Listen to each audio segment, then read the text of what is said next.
Assalamu alaikum students. This is International Islamic University Islamabad School, Sahiwal campus. This is the online lecture of mathematics, grade 6, unit number 4, ratio. And this is the second lecture of this is the second lesson of this unit. First of all, students, open your books and your maths classwork notebook and make sure you have to listen to my lesson attentively.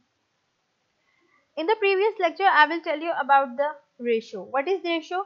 Ratio means your ratio can be used to compare two or more than two quantities. Now I will tell you about finding part and whole. Now students, open page number 74 of your book. Recap. Question number 1. Find the missing numbers. 2 ratio 9 equals 4. अब यहाँ पे देखिए, आपने ratio में बताना है कि यहाँ पे क्या आएगा. अगर आप देख सकते हैं 2 से ये इंक्रीज हुआ है 4 पे, मतलब हमने मल्टीप्लाई करना है. रेशियो में आपने यहाँ तो डिवाइड करना है, मल्टीप्लाई करेंगे. तो अब ये 2 से 4 में आया है, it's mean you have to multiply because number is increasing. और जब हमारे पास नंबर इंक्रीज होता है तो हम उसे मल्टीप्लाई करते हैं. अब मल्टीप्लाई किससे करते हैं ये हम देखते हैं. 2 जो है वो 4 में कैसे हो गया. 2 को किस नंबर से मल्टीप्लाई करें कि हमारे पास 4 आ जाता है. जी, अगर मैं 2 को 2 से मल्टीप्लाई करती हूँ तो मेरे पास 4 आएगा. और इसी तरह से अगर मैंने इसको 2 से मल्टीप्लाई किया तो इट्स मीन मुझे 9 को भी 2 से ही मल्टीप्लाई करना है. जब मैं 9 को 2 से मल्टीप्लाई करूंगी तो मेरे पास आंसर क्या आ जाएगा, 18. नाउ सी 6 रेशो 3 रेशो 4 और यहाँ पे है इक्वल 18. आपने ये दोनों बताने. फर्स्ट नंबर देखें 6 है. 6 को मैं किससे मल्टीप्लाई करती हूँ कि मेरे पास 18 आ जाते हैं. जी, 6 को मैं 3 से मल्टीप्लाई करूंगी तो मेरे पास 18 आएगा. इट्स मीन मैं 3 को भी 3 से मल्टीप्लाई करूंगी और 4 को भी 3 से मल्टीप्लाई करूंगी. जब मैं 3 को 3 से मल्टीप्लाई करूंगी तो मेरे पास 9 आ जाएगा. और जब मैं 4 को 3 से मल्टीप्लाई करूंगी तो मेरे पास 12 आ जाएगा. अब क्वेश्चन नंबर 2 है, express each ratio in its simplest form. अब हमने जो रेशियो है उनको सिंपलेस्ट फॉर्म में लिखना है. 15 रेशियो 18. सिंपलेस्ट फॉर्म मतलब आपने कोई, जैसे आप फ्रैक्शन को करते हैं, आप रेशियो को 15/18 भी लिख सकते हैं फ्रैक्शन में. अब आपने 15 रेशियो 18, कौन से ऐसा नंबर है जो इन दोनों का फैक्टर होगा, जो इन दोनों पे डिवाइड हो जाएगा. जी, 3. अगर मैं 15 को 3 पे डिवाइड करती हूँ, 18 को 3 पे डिवाइड करती हूँ, दोनों को 3 पे डिवाइड कर लेती हूँ. 15 को मैंने 3 पे डिवाइड किया तो मेरे पास आ जाएगा 5. 18 को मैंने 3 पे डिवाइड किया तो मेरे पास आंसर आ जाएगा 6. तो हमारे पास सिंपलेस्ट रेशियो क्या बन गई, 5 रेशियो 6. सी पार्ट हमारे पास है 4 रेशियो 8 रेशियो 16. अब मैं इन दोनों को, तीनों को किसी ऐसे नंबर से डिवाइड करूंगी कि मेरे पास आंसर जो है वो सिंपलेस्ट फॉर्म में आ जाए. तो मैं क्या करती हूँ, 4 से कर लेती हूँ because 4 is a factor of 4, 8 and 16. तो मैं 4 से जब डिवाइड करूंगी तो मेरे पास आ जाएगा यहाँ पे 1. 8 को जब मैं 4 पे डिवाइड करूंगी तो मेरे पास आंसर आ जाएगा 2. और 16 को जब मैं 4 पे डिवाइड करूंगी तो मेरे पास आंसर आ जाएगा 4. तो ये हमारे पास सिंपलेस्ट फॉर्म हो जाएगी. Let's learn on page number 75. You have a question. A recipe for lemonade is shown. Ingredients for lemonade: serves 10. 1 cup white sugar, 5 cups water, half cup lemon juice. अच्छा, अब ये एक उन्होंने रेसिपी दी है आपको, lemonade की इंग्रेडिएंट्स दिए हैं और उन्होंने ये कहा है कि ये जो रेसिपी है ये 10 पर्सन को सर्व करेगी. मतलब 10 लोगों के लिए इतनी चीजें आपको चाहिए होंगी, ये वाले इंग्रेडिएंट्स चाहिए. अब फर्स्ट क्वेश्चन हमारे पास क्या है, Zaini uses 4 cups of white sugar, how many cups of water does she need. Zaini ने जो है वो 4 कप्स ऑफ व्हाइट शुगर जो है वो यूज किए, तो उसको वाटर कितनी जरूरत पड़ेगी, कैसे फाइंड करेंगे. ये हमारे पास है number of cups of white sugar 1. अगर 1 होगा तो number of cups of water कितने होंगे, 5. और अगर हम number of cups of white sugar 2 कर दें तो हमारे पास नंबर ऑफ कप कितने हो जाएंगे, डबल. मतलब 5 का क्या डबल हो जाएगा, 10. इसी तरह से जब 3 3 लेंगे तो हमने कितने ऐड करने हैं 5, क्योंकि एक के लिए कितने हैं 5, तो 2 से 3 5, फिर 4। अब 4 के लिए आपने बताना है कि कितने यूज होंगे। चले हम फाइंड करते हैं, कैसे फाइंड करेंगे। The ratio of number of cups of white sugar to the number of cups of water is 1:5. Use equivalent ratios to find the number of cups of water needed. हम equivalent ratio use करेंगे number of cups of water find करने के लिए। 1:5 जो है वो equal होगा 2:10, equal 3:15, equal 4:20। देखिए यहाँ पे 4 है तो मैं क्या करूंगी 1:4, मैं जब मुझे 4 चाहिए तो मैंने अब यहाँ पे क्या करना है 5 को भी मैं किससे मल्टीप्लाई करूंगी 4 से। जब मैंने 5 को 4 से मल्टीप्लाई किया तो मेरे पास आंसर क्या आ जाएगा 20। सो इट्स मीन उसके कितने नंबर ऑफ कप्स चाहिए वाटर चाहिए 20। शुगर ये देखिए मैं किससे मल्टीप्लाई करूंगी 4 से, क्योंकि यहाँ पे मैंने जब 4 से मल्टीप्लाई किया है या आपको शुगर गिवन था वो 4 थे, तो आपको वाटर भी कितना चाहिए फिर 4 से ही आप मल्टीप्लाई करेंगे। तो मैं दोनों साइड्स पे 4 से मल्टीप्लाई करूंगी तो मेरे पास आ जाएगा 4:20। When Zaini uses 4 cups of white sugar, she needs 20 cups of water. So this is your answer. आपने अपने टेबल पे वहां पे 20 लिख लेना। B part. How many cups of white sugar does Zaini need when she uses 30 cups of water? अब आपके पास क्या है कि number of cups of water दे दिए 30। अब उन्होंने कहा है कि कितने कप्स ऑफ व्हाइट शुगर वो यूज करेगी। ये अब देखिए आपको नंबर ऑफ कप्स दे दिए 5, 10, 15, 20, 25, 30 और ये दे दी। आप किस तरह से फाइंड करेंगे। मेथड 1 ये है कि आप उनकी रेशियो लिखें 1:5 और आपको कितनी दे दिए 30, मतलब यहाँ पे हमारे पास क्या आ जाएगा 30 और 5 को मैं किससे मल्टीप्लाई करूं कि मेरे पास 30 आते हैं जी 6 से। तो इट्स मीन मुझे 1 को भी किससे मल्टीप्लाई करना है 6 से। तो मेरे पास कितने नंबर ऑफ उसको कितने कप्स ऑफ शुगर चाहिए 6।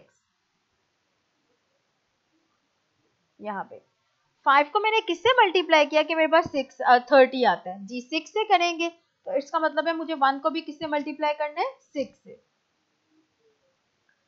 So she needs 6 cups of white sugar.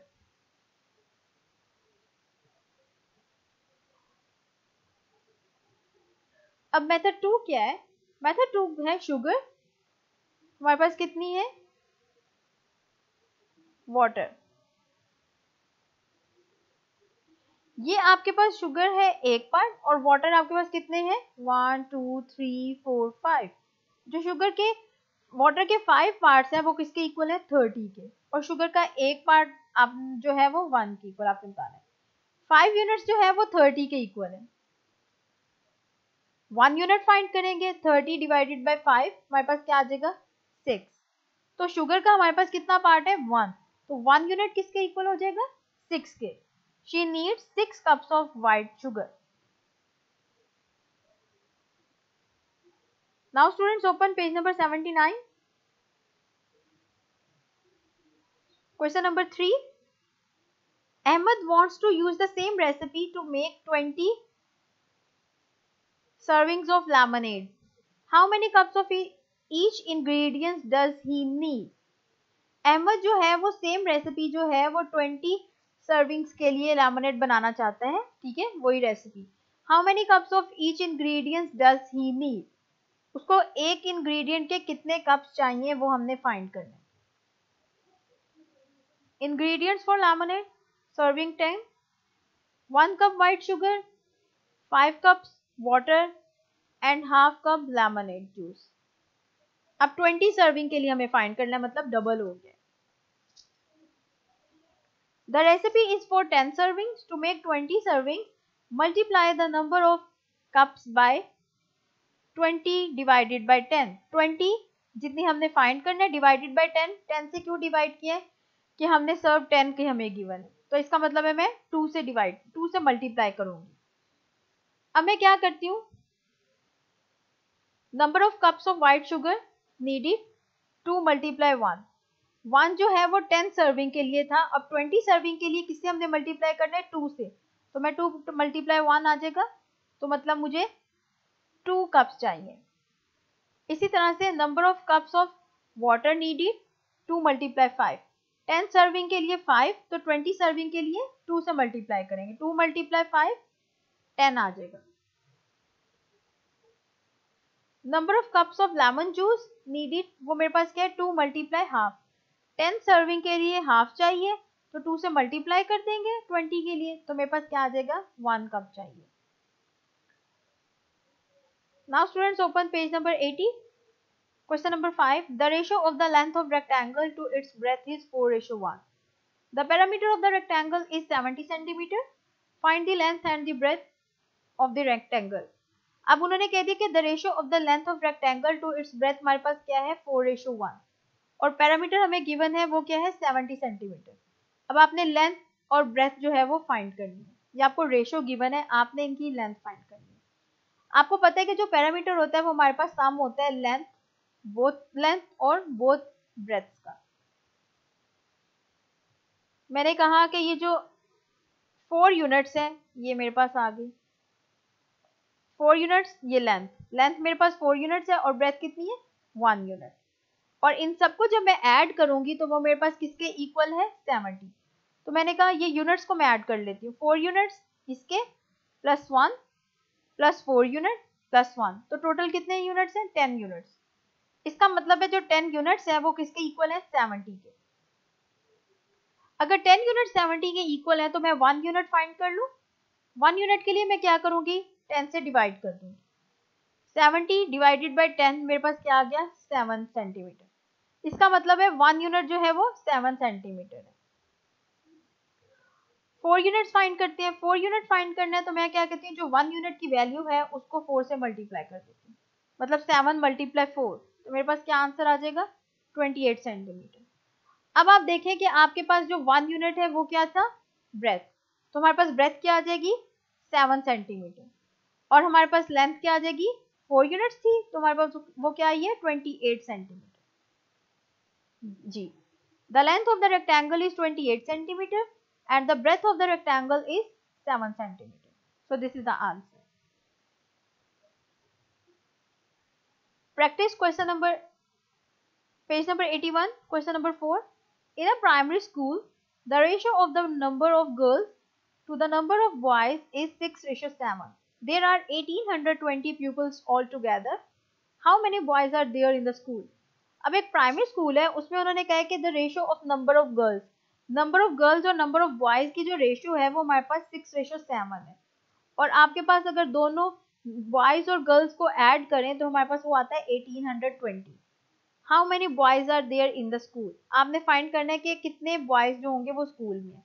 Students पहली बात के जो 6:7 ये जो हमारे पास रेशियो है बॉयज और गर्ल्स की, ये हमारे पास नंबर नहीं है स्टूडेंट्स के, ये हमारे पास उसके यूनिट है कि इतने जो टोटल में से 1820 में से जो 6 पार्ट्स होंगे वो हमारे पास गर्ल्स के होंगे, और 7 पार्ट जो होंगे वो हमारे पास किसके होंगे बॉयज के।